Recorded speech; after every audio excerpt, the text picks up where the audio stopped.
I swear, that day started like any other, you know? I was half awake, stumbling around the house with my mug of lukewarm coffee, trying to convince myself I wasn't already exhausted. Nothing felt out of place. I wasn't sad. I wasn't suspicious, just living my regular, painfully ordinary life. I even remember humming along to the radio while grabbing my bag. Looking back, it almost feels cruel how normal everything was, like the universe wanted me calm before throwing a brick at my chest. Later that afternoon, I went out to his car to look for a charger I thought I had dropped. I was rummaging through the center console when my fingers brushed against a small, crisp paper folded too neatly to be accidental. At first, I thought it was another one of his dumb parking tickets, but when I opened it, the world seemed to tilt just a little. A receipt from a jewelry store, dated only 3 weeks earlier.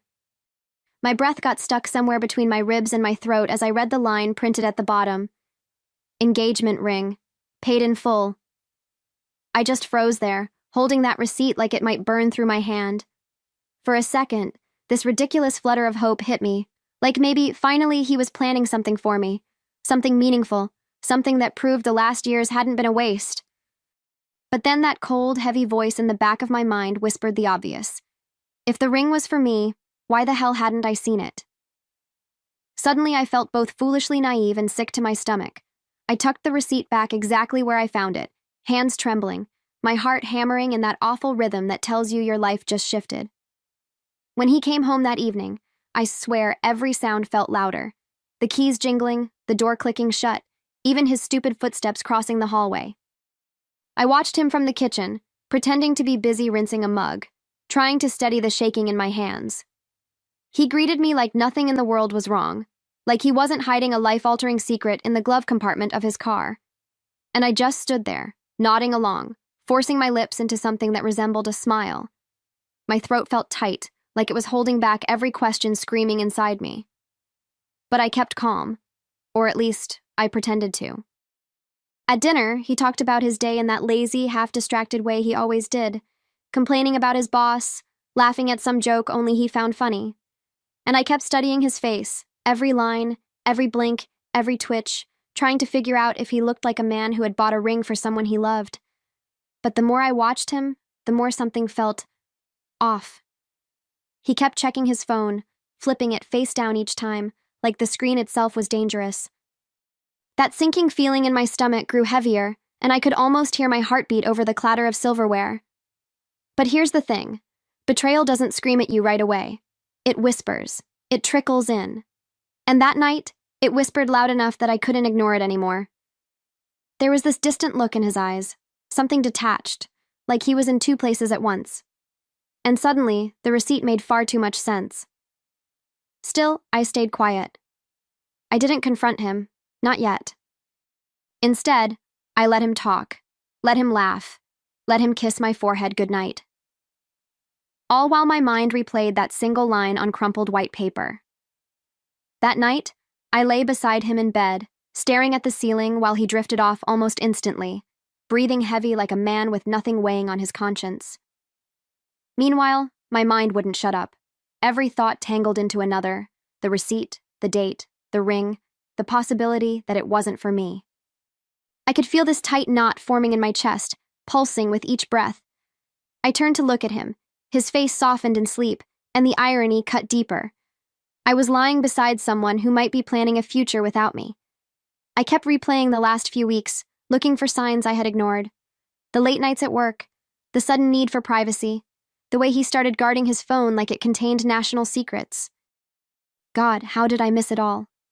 My stomach twisted with self-blame, that ugly ache that makes you wonder if you were ever truly loved or just conveniently placed. A part of me wanted to shake him awake and demand answers, but another part, the part that knew better, whispered that I needed the truth, not excuses. So I made a quiet decision in the dark, with the hum of the ceiling fan drowning out my racing thoughts. I would pretend everything was fine. I'd smile, listen, act normal, at least until I knew exactly what I was dealing with. Because the worst kind of pain is the one you have to hold alone, silently, while the other person sleeps peacefully inches away. And as I closed my eyes, forcing myself to breathe slowly, I knew this was only the beginning.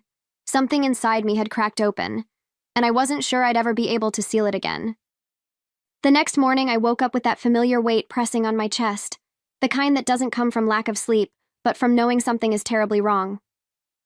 He was already in the kitchen, humming off-key while making coffee like some devoted partner out of a commercial.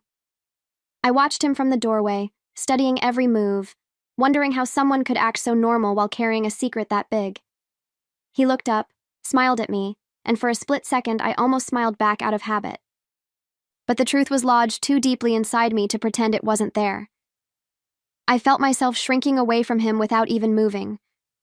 Throughout the day, I caught him taking little calls, short ones, whispered ones, the kind he said were work emergencies. But I started noticing how his voice softened when he spoke, the way he'd turn his body slightly away as if shielding the conversation. Whenever I walked into the room, he'd tap the screen and say it was nothing important. Funny how nothing suddenly required so much privacy. Each time it happened, the memory of the jeweler's receipt flashed in my mind like a warning sign. And God, it hurt, because now everything he did carried a question mark. By the afternoon, I couldn't shake the feeling that I was watching a stranger walk around my home. I kept analyzing every detail, the way he checked his reflection twice before leaving, the way he typed faster than usual, almost nervous. My gut twisted at each small inconsistency. I'd never been the paranoid type, and yet there I was, studying the man I loved like some detective in my own life. Deep down, I knew I needed answers, real ones, and the only way I'd get them was by following the trail he thought I'd never find. Later that week, I finally gathered the nerve to dig deeper, not out of curiosity, but survival. I waited until he left for the gym and slipped into his home office, a place he usually kept closed unless he needed something. The air smelled like dust and old printer ink, and for a second I felt guilty, like I was crossing some invisible line. But then I remembered the receipt, the lies, the whispers, and the guilt evaporated. I opened drawers slowly, careful not to disturb anything. That's when I found the credit card statement, pages folded back on dates that matched his late nights. My hands trembled as I scanned the list of charges. Restaurants I'd never been to, hotel bars we'd never visited. And there, highlighted in digital ink, were 2 charges from the same jewelry store as the receipt. My heart thudded so loudly I could hear it in my ears. I felt my throat tighten, that strange mix of nausea and adrenaline pulsing through me. With every line I read, another piece of him fell away from the person I thought he was. I wasn't imagining things. He really was building a life behind my back. I needed confirmation, something that didn't come in cold numbers or printed dates, something human. So I did something I never thought I'd do. I checked his social media. His messages were locked, but the comments and interactions weren't. There was a name that kept showing up, a woman with glossy hair, long legs, and a smile sharp enough to cut glass. He liked everything she posted, sometimes within minutes. And the worst part? She liked his too, comments sprinkled with little hearts and inside jokes I didn't understand. My chest tightened as a horrifying thought settled in.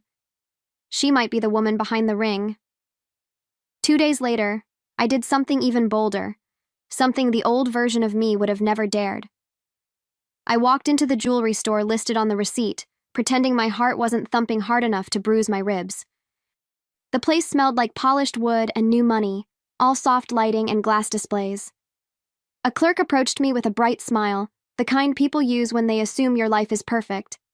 I told him I was there to confirm some details about a ring my fiancé had purchased. The words tasted bitter on my tongue, but he didn't question them for a second. He typed on his little tablet, humming while scrolling through the records. "Absolutely," he said, nodding politely. He picked out a beautiful engagement piece, very classic. My palms grew sweaty as he turned the screen around, showing an image of a ring I'd never seen. A delicate band with a single diamond that somehow looked too cold, too foreign to ever belong on my hand. My stomach flipped. Then he added casually, "The woman who was with him had the exact same reaction. She loved it." For a moment, I genuinely forgot how to breathe. The woman who was with him. The clerk kept talking, oblivious to the way the ground shifted under me. He described her. Tall, dark hair, elegant. Every feature felt like a deliberate stab. My vision blurred for a second, and I had to steady myself against the counter. That ringing in my ears returned, louder than before, drowning out every sound except my own heartbeat. When I finally walked out of the store, the sunlight felt harsh, almost mocking. And for the first time, it hit me with undeniable clarity. The ring wasn't just not for me. It was meant for someone else entirely. I spent that night sitting on the couch with all the lights off, the jewelry store's words looping in my head like a broken recording. Every detail he'd described about the woman who was with him felt like a fingerprint pressed against my skull. I tried to tell myself there had to be another explanation, a misunderstanding, a mistake, anything. But denial is a fragile thing. It cracks under the weight of too much truth, and I already had more truth than I ever wanted. By midnight, something in me shifted from heartbreak to determination. The next morning, while he showered, his phone lit up on the nightstand. I didn't touch it. I didn't need to, because the notification flashed long enough for me to read it. Can't wait for Tuesday. I miss you.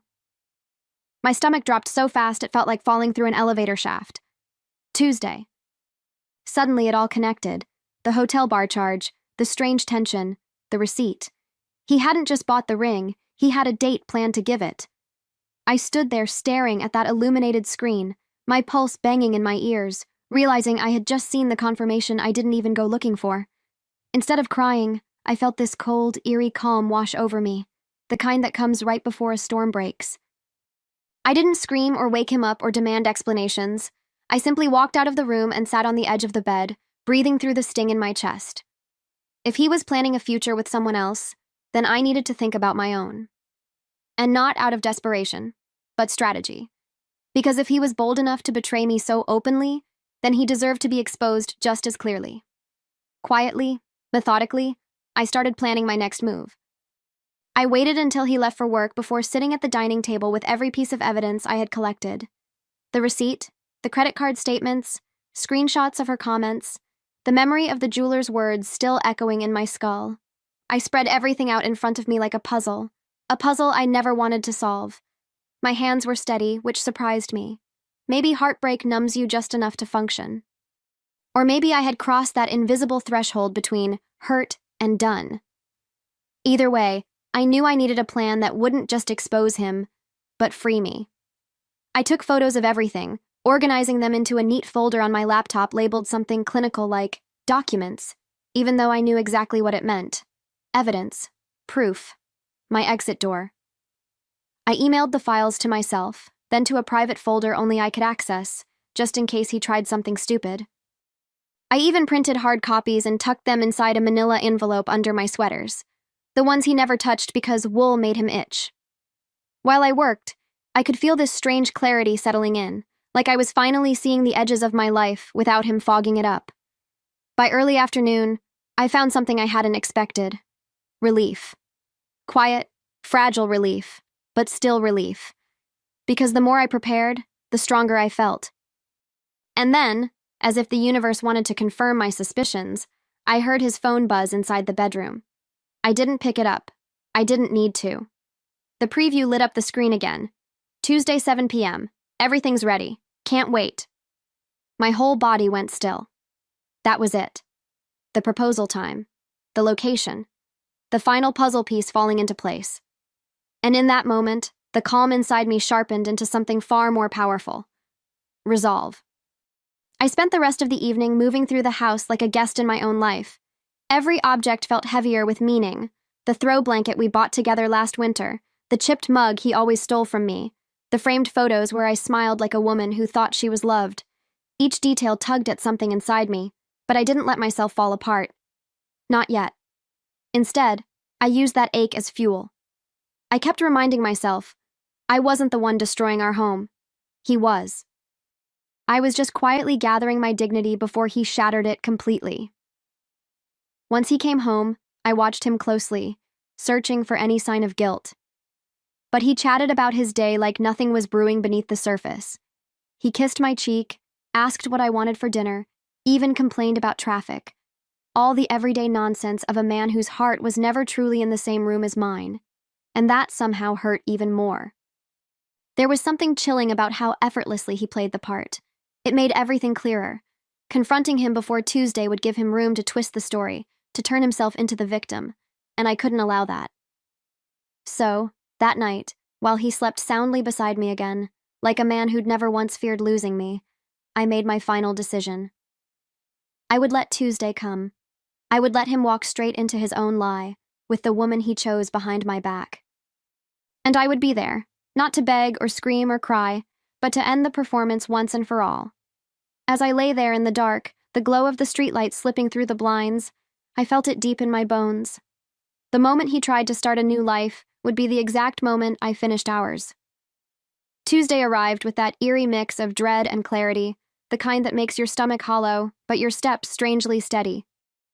I woke up before him and just watched his silhouette in the half-light, peaceful, unaware, already rehearsing a future with someone else in his mind. It felt surreal, like I was observing a stranger whose name I happened to know. I made breakfast the way I always did, not because he deserved it, but because routine kept me grounded long enough not to break. He kissed my forehead before leaving, murmuring something about a busy evening. And I swear, the audacity almost made me laugh. Once the door closed behind him, I finally let my mask slip, not into crying but into focus. Sharp focus. I packed a small bag with only what mattered, my evidence, my keys, and the spare phone he didn't know I had. I dressed carefully, choosing something neutral, something that wouldn't draw attention but still carried dignity. As I tied my hair back, I stared at myself in the mirror for a long moment. I didn't look like a woman who was about to beg for answers. I looked like someone who had already found them and was ready to deliver consequences. By late afternoon, I had the exact address, thanks to that last notification on his phone. A rooftop restaurant, elegant and overpriced, perfect for a proposal straight out of a rom-com, the kind that photographs well, the kind that would have made me melt once upon a time. I took an Uber there, my pulse beating steady under my skin, not frantic anymore, but deliberate. As we pulled up to the entrance, I spotted him inside through the glass, dressed in his best suit, smiling in a way I hadn't seen in months, and beside him stood her, the woman who had apparently loved the ring. I stayed outside for a moment, hidden behind a column near the entrance, watching them the way someone watches a scene from a movie they've already spoiled for themselves. She looked exactly how the jeweler had described. Tall, elegant, dark hair cascading down her shoulders like she lived inside a shampoo commercial. And God. He looked happy, visibly, wholeheartedly happy, like he hadn't been dragging his feet through our life for months. That realization hit harder than the betrayal itself. He was capable of joy, just not with me. I pressed my palm against my chest, grounding myself before I walked in. The host barely blinked when I said I was joining a reservation under his name. It was almost poetic, how easy it was to step into the night he planned without a single obstacle. I walked toward their table, each step ringing loudly in my ears, though the restaurant itself was wrapped in soft music and clinking glasses. She saw me first. Her smile faltered, confusion flickering in her eyes as she glanced at him. He turned, and for a split second, time stretched thin. His expression went from surprise to panic, to that familiar irritation he saved for moments when I disrupted his perfect narrative. But before he could speak, before he could try to twist the story or usher me away like an inconvenience, I reached into my bag and placed the folded receipt on the table between them. "You dropped this," I said softly, my voice steadier than I felt. She looked down, her brows knitting as she read the words engagement ring, paid in full. Then she looked at him, eyes narrowing with dawning horror. He stuttered something about misunderstandings and timing, his voice cracking under the weight of his own lies, and for the first time, I didn't shrink. I simply watched him unravel. She picked up the receipt with trembling fingers, scanning it once, twice, as if the ink might rearrange itself into something less devastating. When her eyes met his again, they weren't soft anymore. They were sharp, wounded, disbelieving.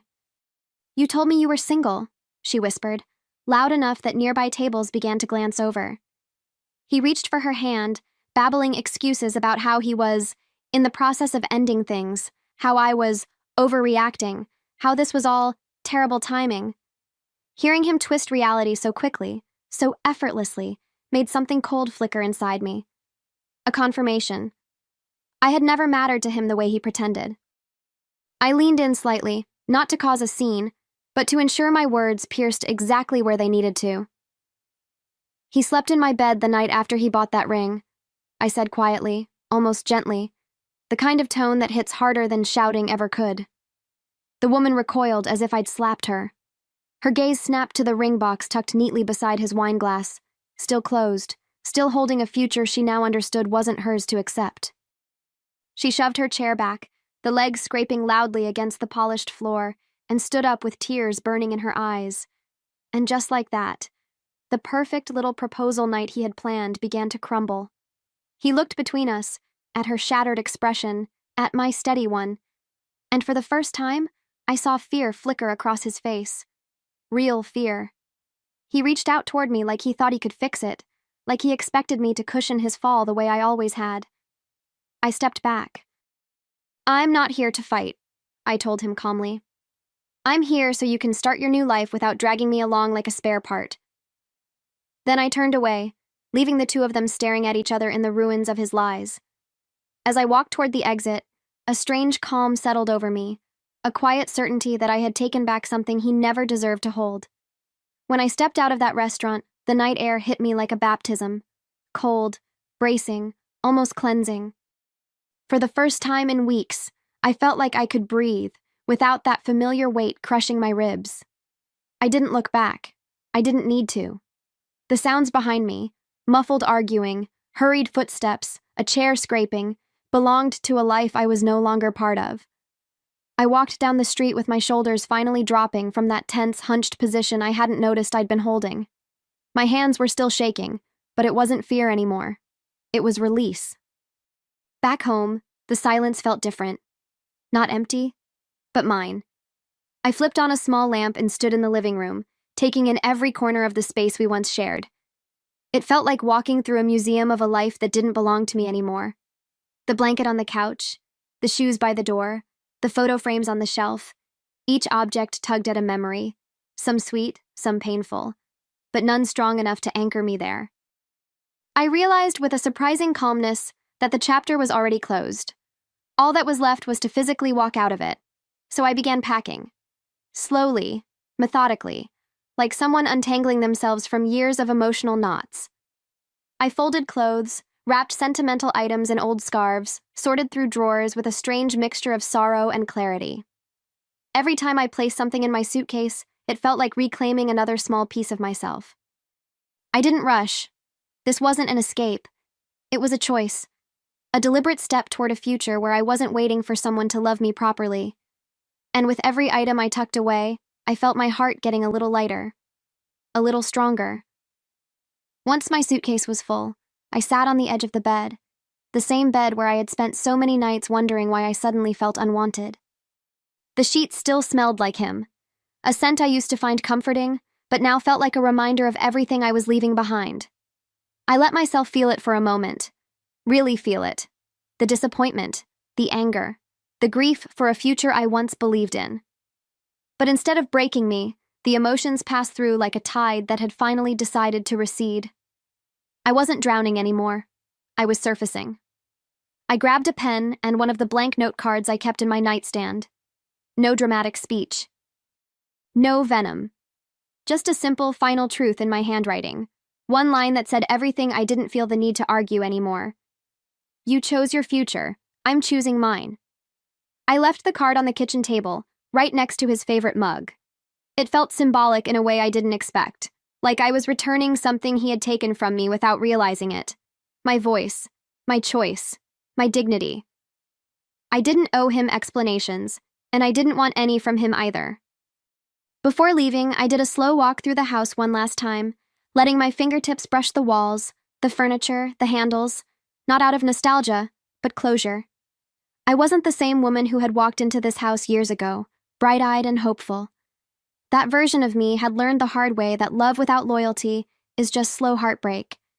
And as I closed the bedroom door gently behind me, I felt that truth settle in my bones like a new kind of strength. A strength that didn't tremble, a strength that didn't beg. With my bag in hand, I stepped outside and locked the door behind me, not angrily, not dramatically, just firmly.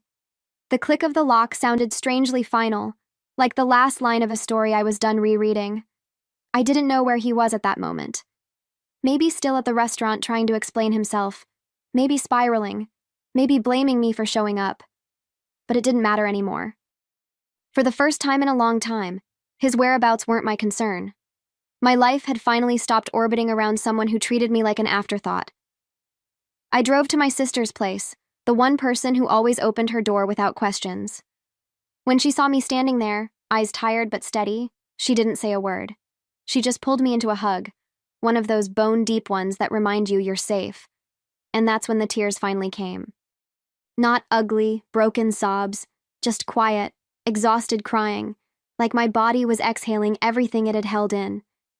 I told her everything, every detail, every lie, every moment my intuition whispered the truth before I dared to see it. That night, as I lay on her sofa wrapped in a borrowed blanket, I felt something I hadn't felt in months. Peace. Soft, delicate, almost unfamiliar peace. I knew the road ahead wouldn't be simple, but it would be mine, not built on false promises or secret hotel receipts. And somewhere between the hum of the refrigerator and the steady rhythm of my breathing, I realized the most important part. Leaving wasn't revenge. It was self-respect. The most beautiful kind of revenge just happens to look like freedom. A few months passed, and life slowly settled into a rhythm that felt like mine again. My mornings were quiet, my evenings peaceful, and my heart, though still healing, no longer felt like it was held together by trembling fingers. One afternoon, while scrolling absent-mindedly on my phone, a familiar sparkle caught my eye. An online resale listing. A diamond ring. His diamond ring. Same model, same receipt number. The caption read, "Never worn, brand new, selling urgently." I stared at it for a long moment, a mixture of disbelief and the softest hint of poetic justice warming my chest. I didn't reach out. I didn't gloat. I didn't need to. The universe had already wrapped the message beautifully. The future he tried to build on lies had crumbled faster than he ever expected, and somehow, knowing that was enough. I sat back on my couch, sipping my tea, thinking about the woman he'd tried to woo with that ring, wondering if she ever healed from the wreckage he created.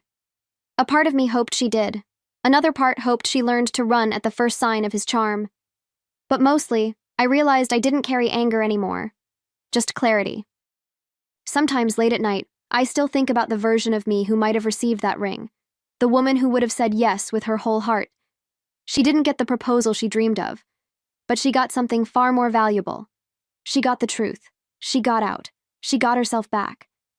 And as I closed my phone and looked around my small, cozy living room, full of new routines, new peace, and a new sense of self, I felt utterly certain of one thing.